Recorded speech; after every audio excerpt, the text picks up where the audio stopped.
Salve, caríssimos! O tema da aula de hoje vai ser Grécia. Bem, a gente viu no clipe algumas imagens da Grécia, no Mediterrâneo, algumas coisas que nós estamos habituados à Grécia. Só que a Grécia Antiga, tema da aula de hoje, ela é um pouco mais complexa do que isso. Na verdade, a história da Grécia Antiga pode ser dividida em dois momentos. O primeiro momento, a história creto-micênica, na qual os gregos estão muito semelhantes, parecidos às civilizações da Antiguidade Oriental, como os mesopotâmicos ou os egípcios. Num segundo momento, nós temos a história da polis. Aí a história grega é muito semelhante à que nós conhecemos. A história da polis é a história da democracia, da Olimpíada. Veja, aquelas imagens que nós temos melhor associação a respeito da Grécia. Portanto, vamos primeiro ver o período creto-micênico e depois ver o período da polis. Agora, para entender isso, vamos imaginar primeiro entender o período creto-micênico, como nós sabemos esse passado, de onde nós extraímos as informações sobre esse período que começa do terceiro ao segundo milênio antes de Cristo e vai até o século 8 antes de Cristo. As informações do período creto-micênico nós podemos extrair através de fontes arqueológicas ou dos poemas homéricos. Fontes arqueológicas por quê? Porque nós temos poucas informações escritas daquele momento. O que sobrou, arqueólogos vasculham a terra em busca de algumas heranças. E das poucas fontes escritas desse momento, nós temos os poemas homéricos, que nós vamos ver mais adiante. Nesse primeiro momento de uma história creto-micênica, de uma história de uma Grécia muito semelhante aos povos da Antiguidade Oriental, nós encontramos um paralelo histórico. Nesse momento em que a Grécia está se formando, nós temos florescendo com grande força a Babilônia, a Mesopotâmia e o Egito. Podemos fazer esse paralelo histórico sem problema algum. Vamos pegar a sociedade minoica, um dos exemplos da história creto-micênica da Grécia. A sociedade minoica fica na ilha de Creta, um dos primeiros focos de civilização daquele momento. A ilha de Creta tinha uma grande importância comercial naquela região. Por isso que lá podemos dizer como característica que havia a talassocracia, ou governo dos mares, devido ao grande amplidão de comércio. Por outro lado, outra sociedade que coexistiu posteriormente à Creta foi a sociedade micênica. Creta, antes de mais nada, foi uma ilha. O foco de civilização grego foi numa ilha. Depois o foco vai para o continente, para a Grécia em si. E se concentra basicamente nas cidades, e uma delas, a cidade de Micenas. O mais importante de se estudar tanto a civilização minoica cretense, quanto a civilização micênica, é perceber que os gregos guardavam semelhanças com as outras civilizações da Antiguidade Oriental naquela época. Por exemplo, a figura do rei sacerdote, o governante com uma vocação política quanto religiosa. Outro exemplo são os grandes templos e palácios, coisas que havia na Mesopotâmia, por exemplo. Nessa época, os gregos estavam muito influenciados pelos traços orientais. Um outro período que faz parte dessa história creto-micênica é o período homérico. O período homérico tem esse nome porque as fontes de informação que temos desse período vêm de dois poemas escritos por um Aedo, um poeta da época, Homero. O primeiro poema que nós temos é a Ilíada, que conta a história da Guerra de Troia, guerra na qual os gregos foram em busca de Helena, que tinha sido capturado pelos troianos. Helena, helênicos, daí o nome helênicos para grego. O segundo poema é a Odisseia, que conta a história da volta de Ulisses, Odisseus, da Guerra de Troia para sua casa. Bem, já que o tema é Guerra de Troia, coisa e tal, você sabe o que é um presente de grego? Que reúne aqui rapidinho. Ah, coisa simples. Vem lá. Vocês já ganharam um presente de grego? Não. Não. Não. Mesmo? Verdade. Você já ganhou um presente de grego? Não. O que significa presente de grego? Um presente que eu não gostei. Também. Você acha que é isso? Sei lá. Você já ganhou um presente de grego? Não. Que eu recordo, não. Você já ganhou um presente de grego? Não. Tipo, vacalhação, assim, alguma coisa parecida?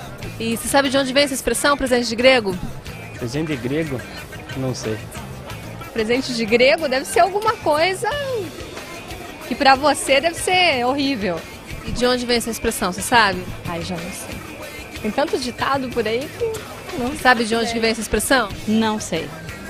Não lembra de nada? Não lembro. Troia! Vocês sabem de onde surgiu essa expressão, presente de grego? De grego? Do filme Troia. O que aconteceu lá? Troia, os gregos deram um cavalo...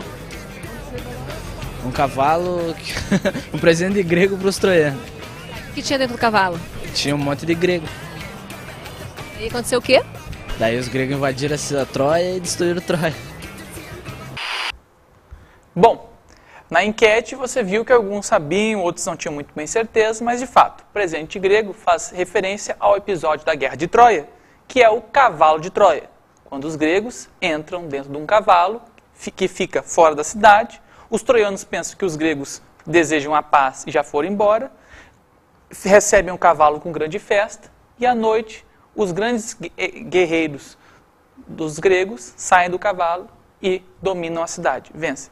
Mas interessante é que esse episódio você não encontra lá na Ilíada, nem na Odisseia. É um episódio de um relato oral que permanece, embora no relato de Homero não tenha nada disso. Devido à arqueologia e juntamente com os poemas homéricos, nós podemos perceber que aquela sociedade se organizava de forma diferente. Havia o regime gentílico ou genus. No genus eram famílias extensas que se reuniam por laços de parentesco ou mesmo por laços de religião. Essas grandes famílias do genus moravam em determinados locais e compartilhavam entre si casa, terra, instrumentos de trabalho e assim por diante. Aquilo que elas compartilhavam era o que chamamos de oikos. Se o genus é a unidade social básica, o oikos é a unidade econômica básica. O genus vive e compartilha, usa algumas coisas. Essas algumas coisas que ele compartilha que chamamos de oikos. Uma característica dessa época é que a economia era basicamente rural. Só que essa organização social, que podemos inferir pela arqueologia e pelos poemas homéricos, ela vai ter um fim. E o seu fim vai ser o fim também dessa parte da história grega que chamamos de história creto-micênica.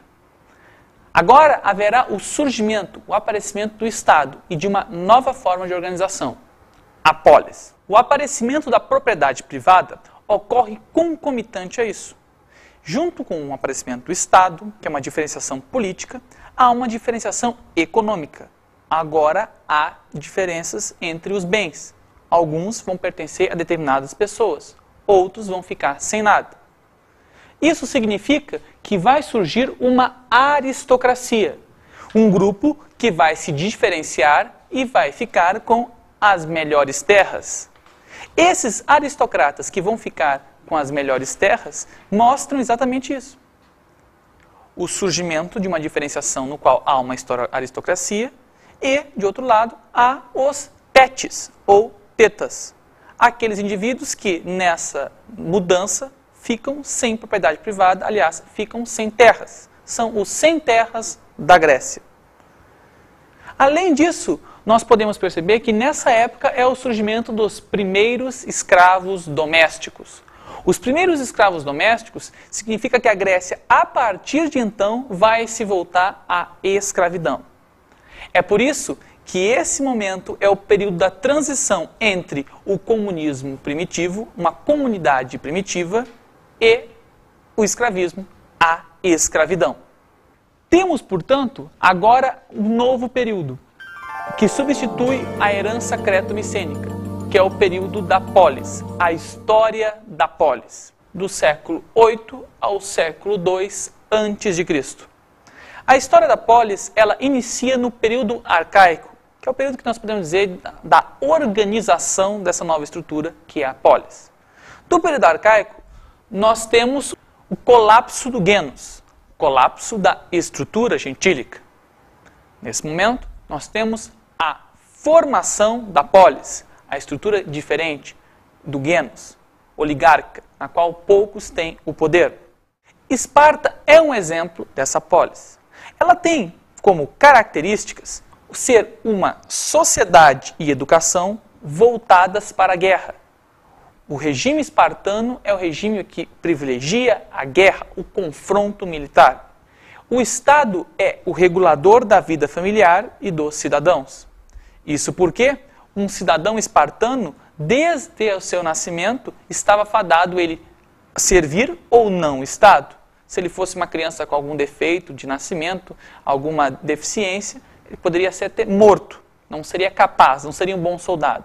Mas se o fosse, a sua educação, da sua escola, da sua família, seria sempre voltado a ser um soldado pronto para servir Esparta. Esparta também tem como princípio a agricultura como uma base econômica.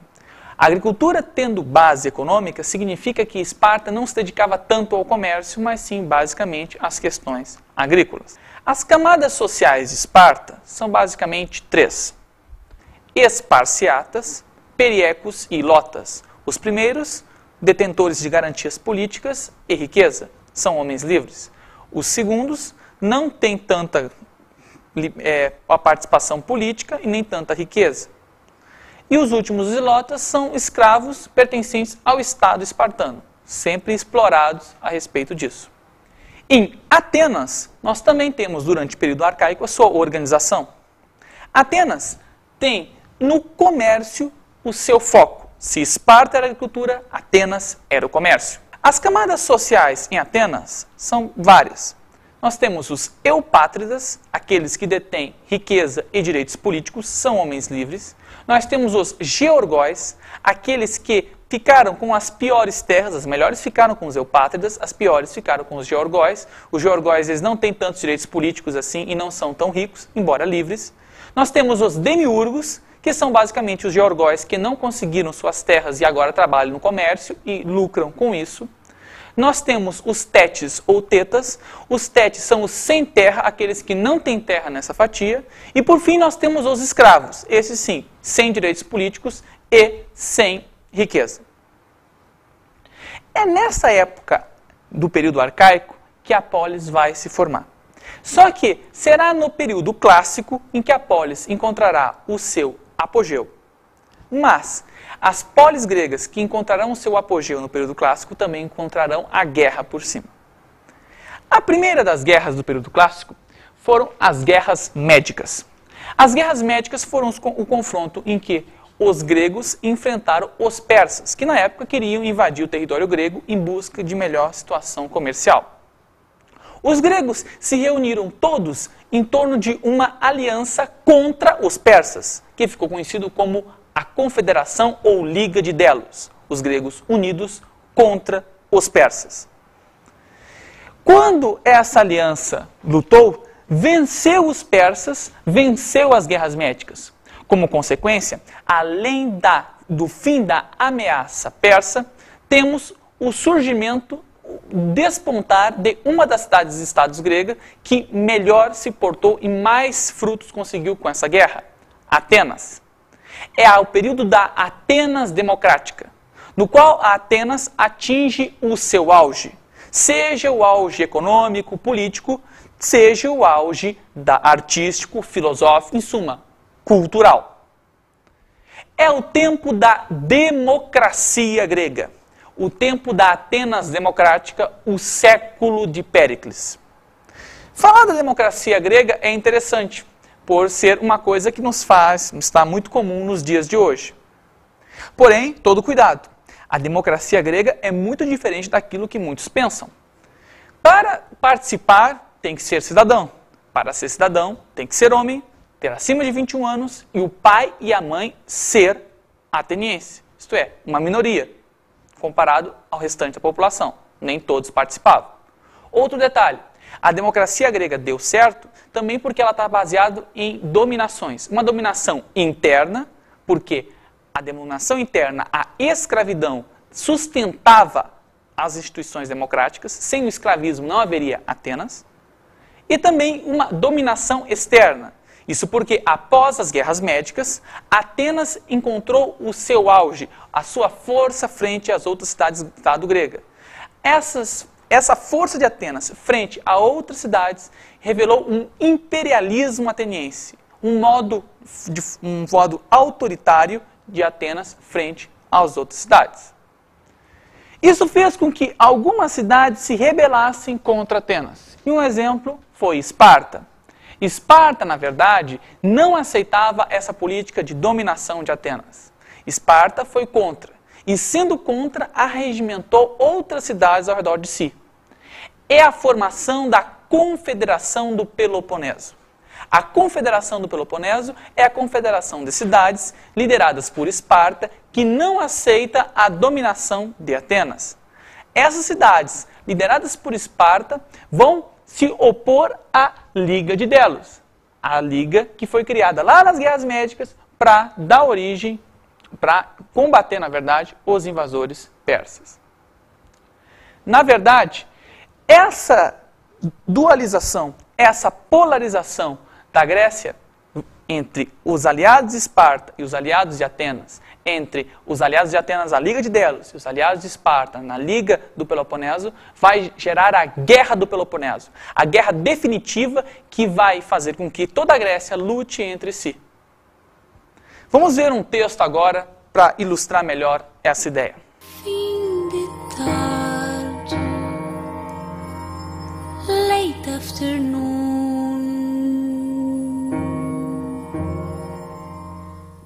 E agora, homens de Esparta, sentem aqui, ao meu lado, e vocês, atenienses, no outro lado, e escutem minhas palavras. Pretendo fazer-lhes uma censura que ambos merecem. Tendo origem comum, vocês cultuam os mesmos altares, como irmãos, em Olímpia, nas Termópilas, em Delfos.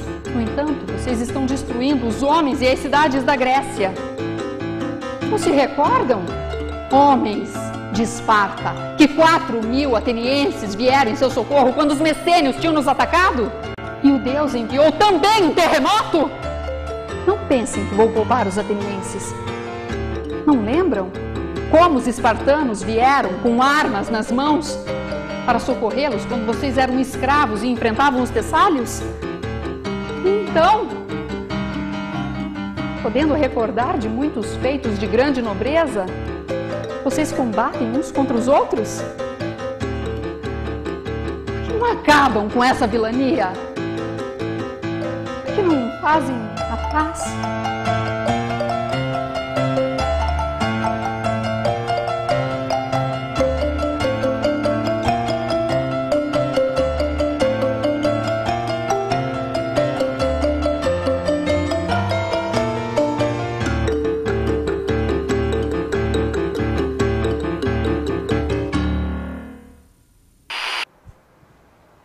Bom, o trecho que vimos é de uma peça teatral de um comediógrafo grego, Aristófanes. Aristófanes escreveu uma peça chamada Lisístrata ou A Greve do Sexo. Nessa peça, as mulheres se revoltaram tanto com a Guerra do Peloponeso, não viam sentido naquilo, que fizeram uma greve de sexo com os homens. Enquanto não parasse a guerra, não haveria relações entre maridos e esposas. O Aristófanes foi um crítico grande a respeito dessa Guerra do Peloponeso. E esse trecho nos mostra o quanto essa guerra devastou a Grécia. Isso vai fazer com que nós tenhamos o início de um novo momento, que é o período helenístico. Após a Guerra do Peloponeso, Atenas perde para Esparta, mas na verdade a Grécia toda perde. Nenhum dos lados fica forte. A Grécia enfraquece, o que permite que ao norte haja uma invasão, a invasão dos macedônicos. Eles invadem a Grécia e iniciam esse período que é o período helenístico. Nesse período helenístico, nós temos a expansão da cultura grega pelo Oriente, devido ao quê? Ao Império Macedônico. Essa expansão da cultura grega no Oriente vai fazer que haja uma grande mudança. Essa grande mudança é o surgimento de uma nova forma de cultura, a cultura helenística, fundindo os valores gregos com os valores orientais. Os valores que antes se encontravam só na Grécia e os valores que agora se difundem e se misturam entre si devido ao domínio macedônico sobre a Grécia. Outro aspecto importante é a herança grega. Ela não está relacionada a nenhum período histórico específico da história da Grécia Antiga, e sim o que nos vem da Grécia até os dias de hoje. A herança grega pode ser notada, entre outros locais, na arquitetura, a coluna grega, no teatro, no drama, na tragédia, na comédia grega, que ainda nos resta até os dias de hoje. Outro aspecto, nas Olimpíadas, uma festa do esporte que nos vem dos gregos. Bom, agora vamos para as nossas dicas.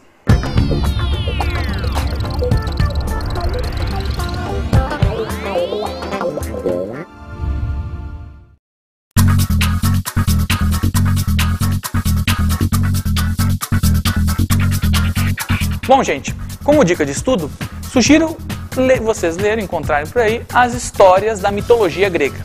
Bem, por que os gregos tinham mitos? Por que eles tinham toda uma mitologia própria?